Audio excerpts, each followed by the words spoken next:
Hello, I'm back. It's been a week or two. Life has been very busy for me, so I have not played Minecraft. I don't have super well-defined goals this time. I think just continue working towards getting more villagers, the trading system set up. That's like the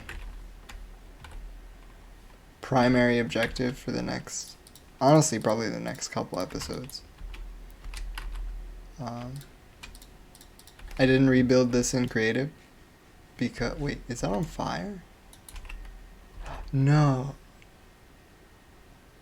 The lava is gonna kill my cat. Eventually. Because it's sitting on wood, right? Okay. New objective. This thing doesn't work anyway, so. Yeah, it's gonna kill my cat eventually. Okay.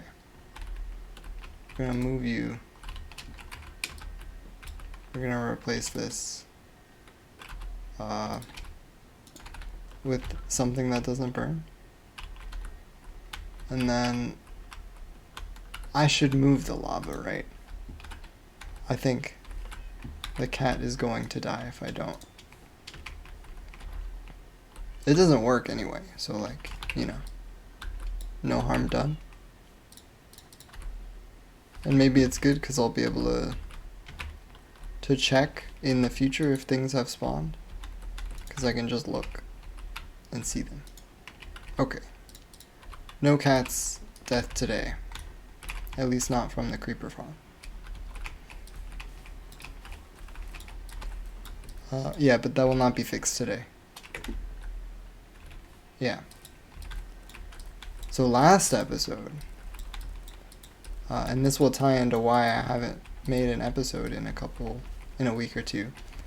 I wanted to talk about something, but I didn't have the time to actually talk about it because I was nearing the half an hour mark. And so now I get to talk about it. I say get to, like I have restrictions on me, but I really don't. I had an idea to make like a dungeon generator for Minecraft. Essentially try and get procedural dungeons in Minecraft, vanilla Minecraft. I know there's a couple, there's like baby mods that add dungeons. I haven't seen any since, well, okay, I haven't looked in a long time, like years. I think the last modded version I played was like 1.8 maybe. So it's been a long time since I've actually interacted with any mods. But from what I remember,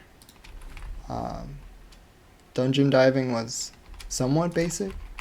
Like there were random dungeons, but they really weren't fantastic. And once you had done one, it was kind of like, oh, well, you've experienced them all. There wasn't a whole lot of replayability.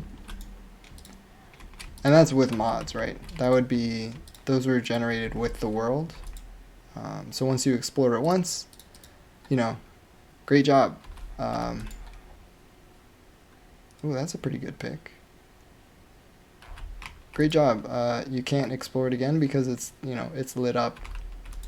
It's completely settled. Not settled, but, you know, it's completely explored. There's nothing new. And, yeah, it was very, very samey from dungeon to dungeon. And it's modded. So it's like, well, I don't really want to restrict myself to 1.12 or 1.8 or whatever version. Just to try and explore and find, oh, I forgot I made this farm. I regret throwing all my seeds into the lava. Okay, that's okay. Yeah, but with vanilla, you can just drop in the data pack into your folder or whatever. And then, yeah, they'll grab these. And then play with it. So that's the idea. Get a data pack going that creates dungeons And then the idea is every night when you sleep, the dungeon will like essentially reorganize itself. The layout will change. The mobs inside will respawn or reset. It'll essentially be a new dungeon. And that's only really possible because data packs let you use commands. I'm so lost right now. What do I need? I just need more villagers. That's the thing. So I need more potatoes. I wish I didn't cook all these. I didn't because I'm lazy. Nice. And then I wanted to do... There's so much room for like fancy stuff, right? Because it's essentially like the limits are Minecraft commands, which are pretty powerful. From spawning things to customizing mobs to even spawning structures. They're really not gonna... They need so much potato. And I don't have that for them. So what's the best way to get that? Bone meal? Do I have bones? But there's some tricky aspects to designing what's essentially a roguelite in Minecraft, right? Because I don't want to sidestep standard Minecraft progression. Like, I don't want... This is the wrong place for this. There's a time and place for everything. Blah, blah, blah.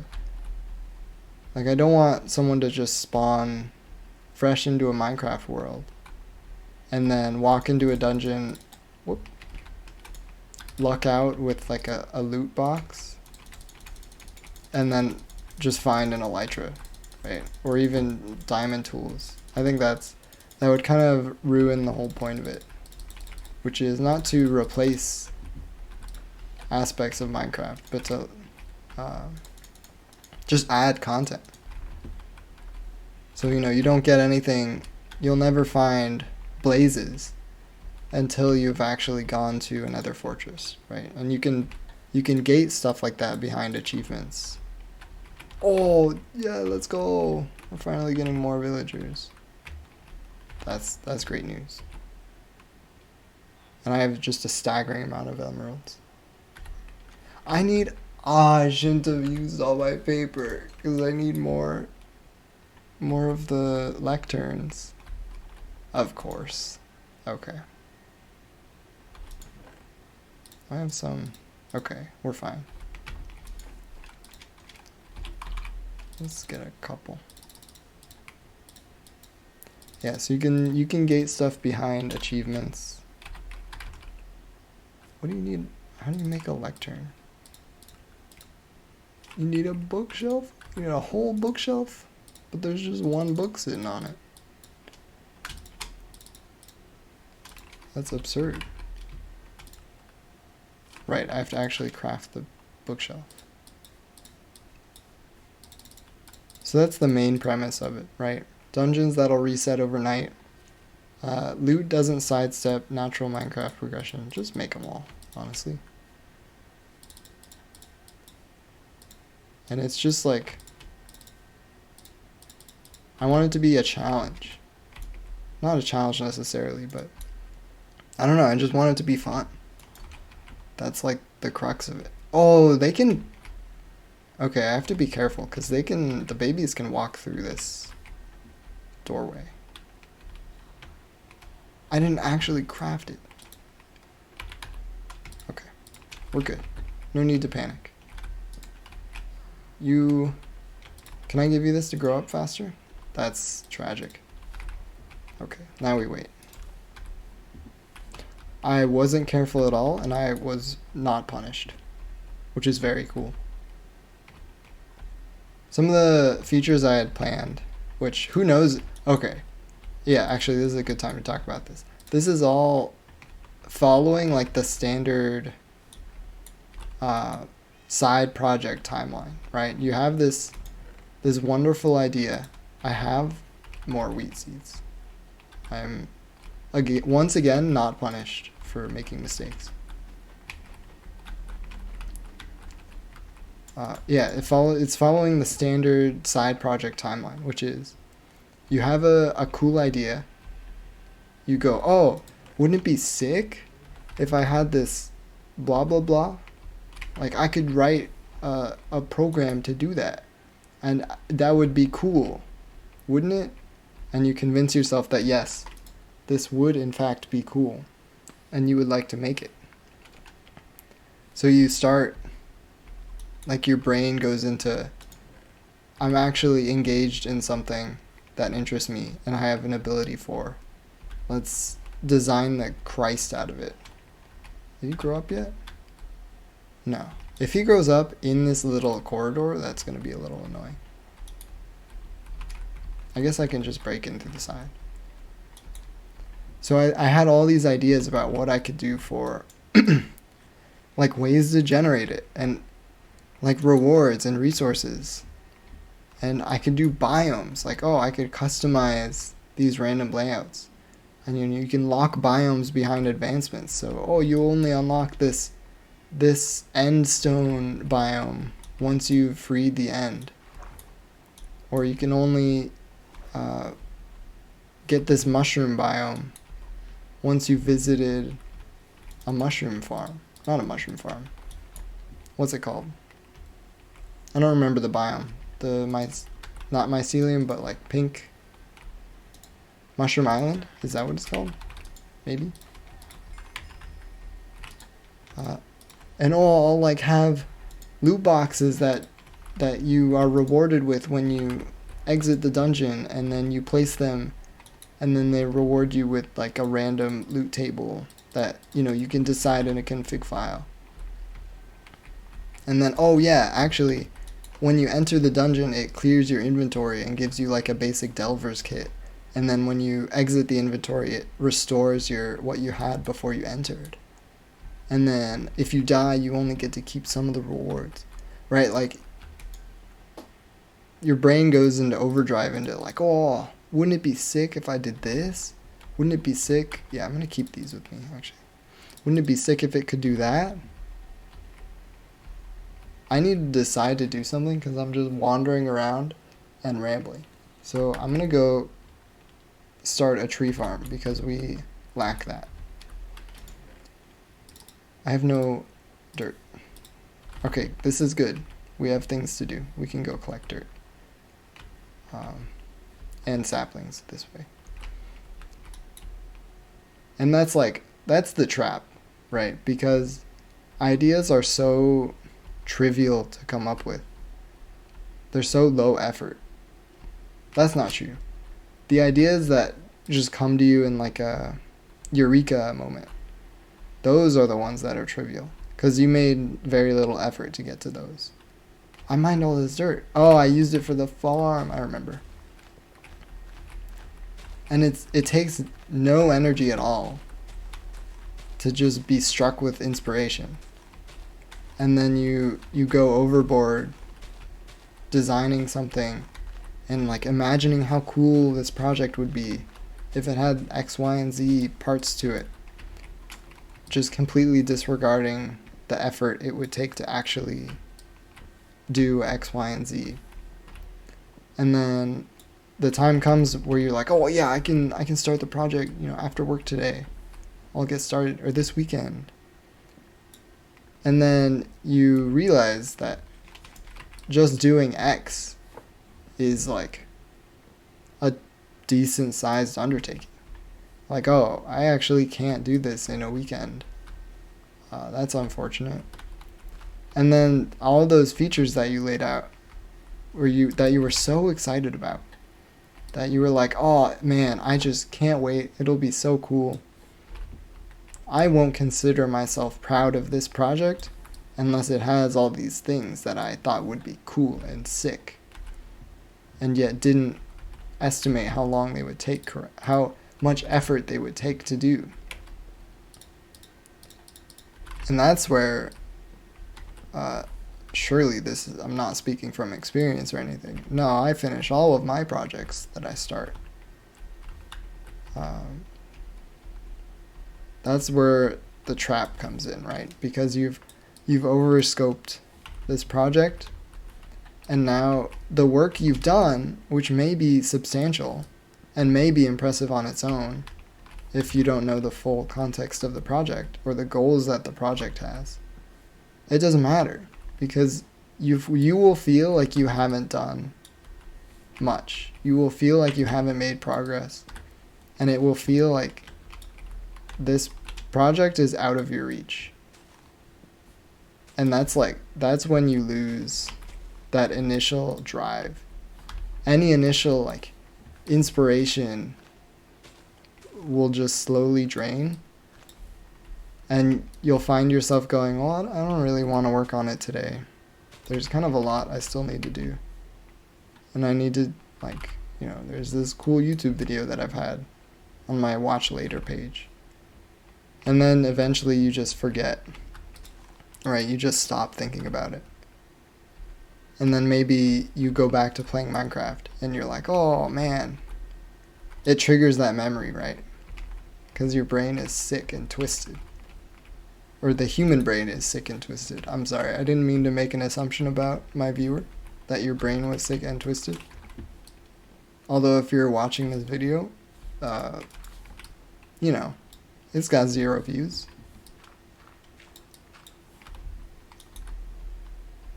Yeah, it just reminds you, because it's a related memory. Like, oh, last time you played Minecraft, you had this great side project plan, and now look at you, crawling back to me. Then you feel bad. So that's like the standard life cycle of a side project. The not standard one is where you think of a project and it's actually not that complicated. You're like, oh, wouldn't it be cool if I had a tool that could tell me if I have multiple copies of an image in a folder? And you're like, yeah, you know what, I can do that. That's pretty straightforward. And then you do it and it takes maybe 10 hours. And then you feel proud and you still use the tool often. Yeah, that's unusual. So I'm making an effort to not overscope this dungeon project. It will not have biomes. It will not have rewards. It might not even regenerate every morning. It probably won't even clear your inventory when you go in. It'll just let you walk in. It'll be what it is, randomly generated still, because that is the core of the project. But that's it. It is what it is. No biomes, just stone brick. But the layout is random. And the layout makes sense. Right. So it's not just a jumble of walls and blocks. That's the goal.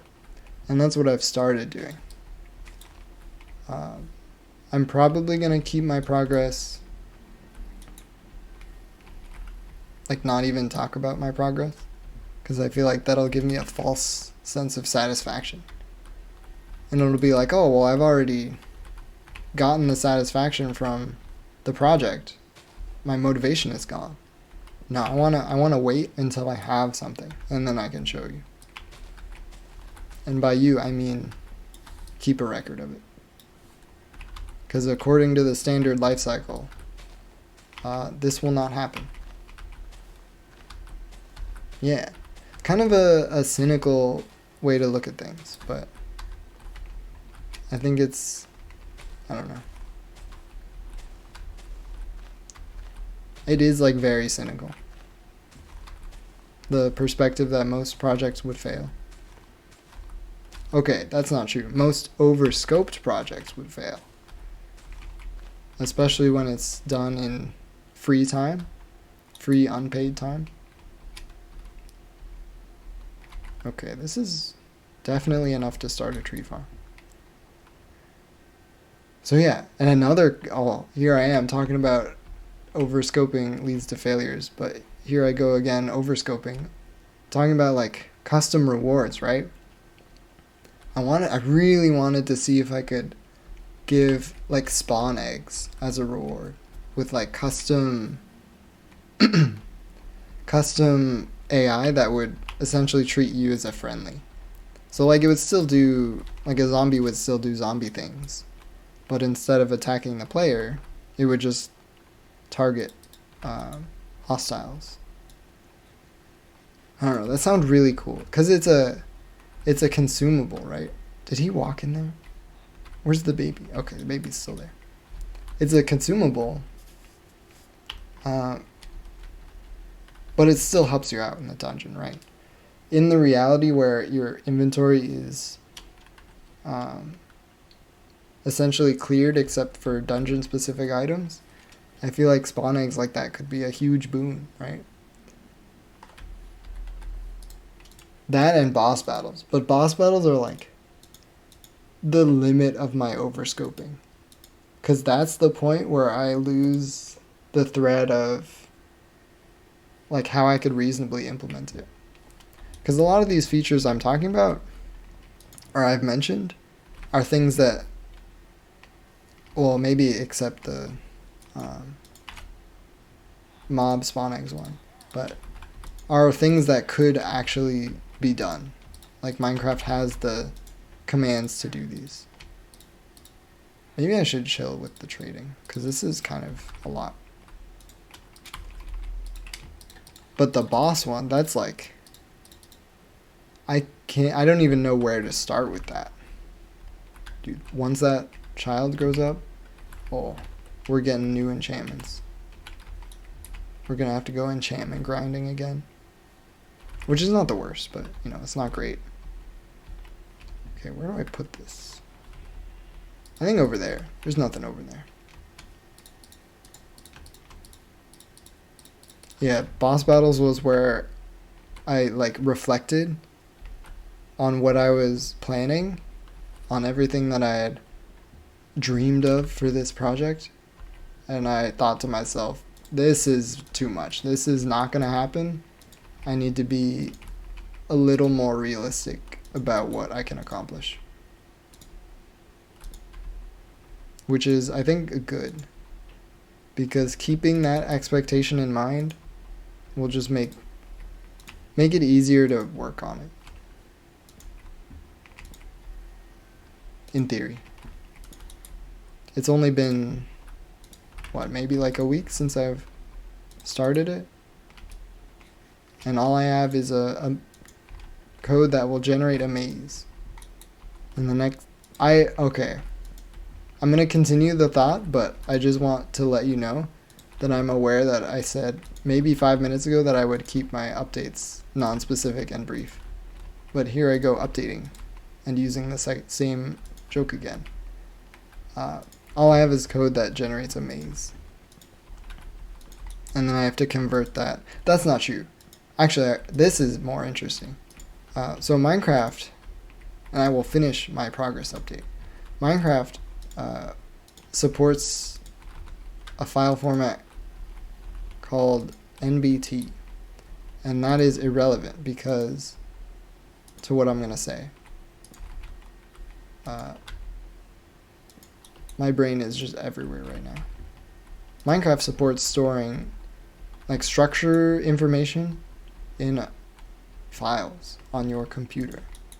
So you can say, hey, I made this Iron Villager farm. I would like to save that as a file on my computer and then place it somewhere else in the world. Minecraft can do that. You can save structures as a NBT file, and then there are commands that will let you essentially place that structure anywhere in your world. And you know, you can rotate it and mirror it, and they give you some transformations. But that's how like villages are placed, the buildings. That's how sunken ships are placed. Essentially, every structure in Minecraft lives as, let's make it this way, lives as a structure file, and then is placed when it's generated. I think I want this one more. And you can write code that will generate these structure files. And I didn't write this code. Oh, I don't have nearly enough dirt. Okay. I didn't write this code. There was already libraries that write this code. So I just used a library that can convert, or that can generate NBT files, and wrote the code to fill an NBT file, essentially. Which is very interesting, right? Because you're essentially going from like a terminal window that'll generate just a file on your computer, and then you go to this online website, like all websites are online, to view the structure file. And it was actually really cool, because you write this, just a function, like, oh, dead end x function that generates a structure file that is like a 16 by 16 room segment that's a dead end. And then you open it in the website, and you're like, wow, that looks terribly wrong. And then you fix the bug. But it's very visually rewarding to see code that you wrote generate like a Minecraft structure. I don't know. Maybe that's just me, but I don't know. Visual feedback from code is like pretty slick, and it's something that a lot of projects don't experience. This is like the worst shape for this. I'm not sure why I chose this shape. I think I wanted to do a line down the center. Oh, I can do 2 lines. Look at that. Now we're thinking with saplings. But yeah, the existing code, not very in-depth, but progress is progress.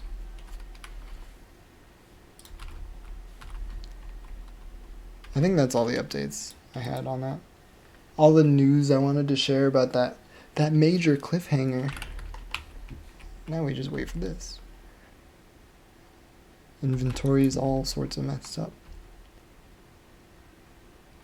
Yeah, I think that was definitely worth saving until this episode, because that took like 25 minutes. There's no way I make it that far if I include it in the previous one. I just have so much stuff, which is good, Uncommon for me. It's not uncommon. I feel like most of the series I've had just a cluttered inventory. I don't know why I said that. That's just the brain filling the space. But while I was still hasn't grown up, huh? While I was thinking about this YouTube journey of mine, I remembered some older videos that I had on my personal channel that have since been deleted, by the way. I didn't know YouTube did this, but they will delete a video if it's unlisted and gets no activity for a certain amount of time, which is unfortunate, but it makes sense, because why would they keep it? There's literally no reason for them to keep it. Not even I had watched them in this 6 or 7 years or however long they've been there. But there was one video that I uploaded, and it was for a school project. I'm looking for a place to build, by the way. I think I want to build something. The project was an instructional video, but it wasn't actually to make a video. Maybe I'll make a little shack over there. Yeah, next to the tree farm. The project was to do an instructional speech, a presentation in front of the class. That was, 5 minutes, whatever. This is middle school. The requirements are, not much. 5-minute speech, and it's essentially instructing the class how to do something. Very easy. There's only one other presentation I remember, and it's amazing I even remember it, but it's this one girl had a song for how to draw a pig. And it involved a little circle, and then a big circle, and then that was the chorus. That was kind of fun. Maybe a little bigger.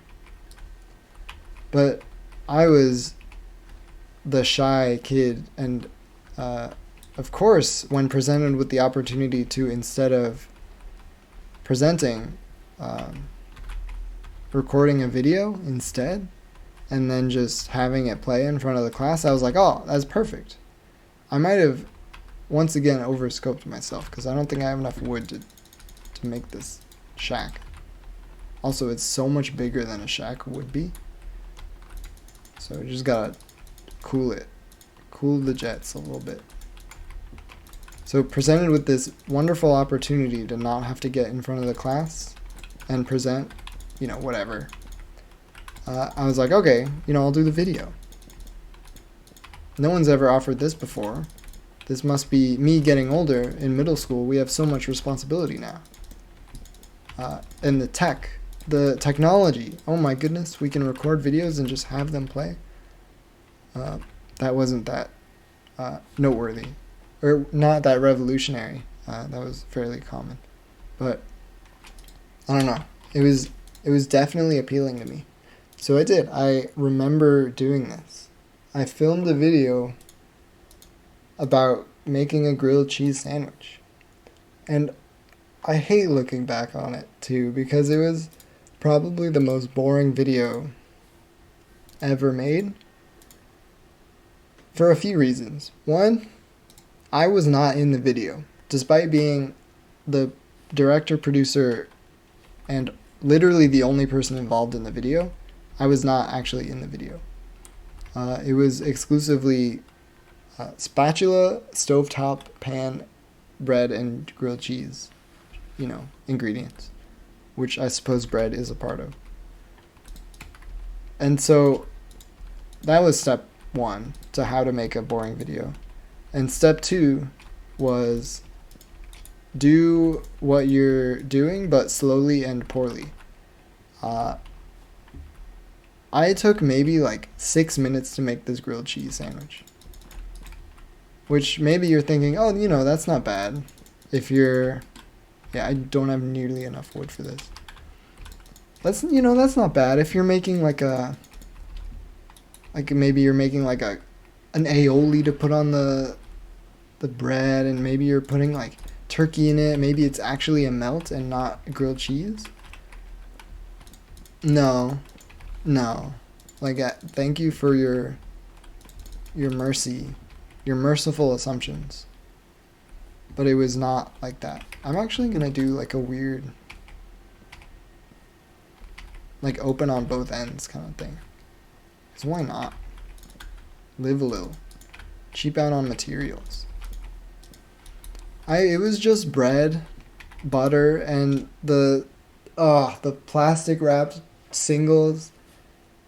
I did this wrong. The plastic wrapped cheese singles that, they kind of taste good, but at the same time you can never really shake the feeling that it's strange that these cheeses are so perfectly uniform.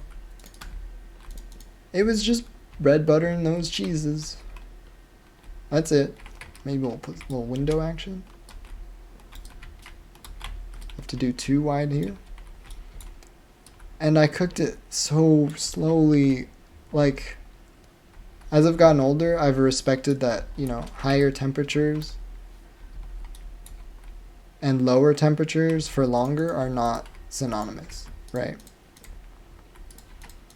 Like, you will get different reactions in the food if you cook at higher temperatures, for shorter than if you do. What the heck is happening here? Okay, I've changed my mind once more.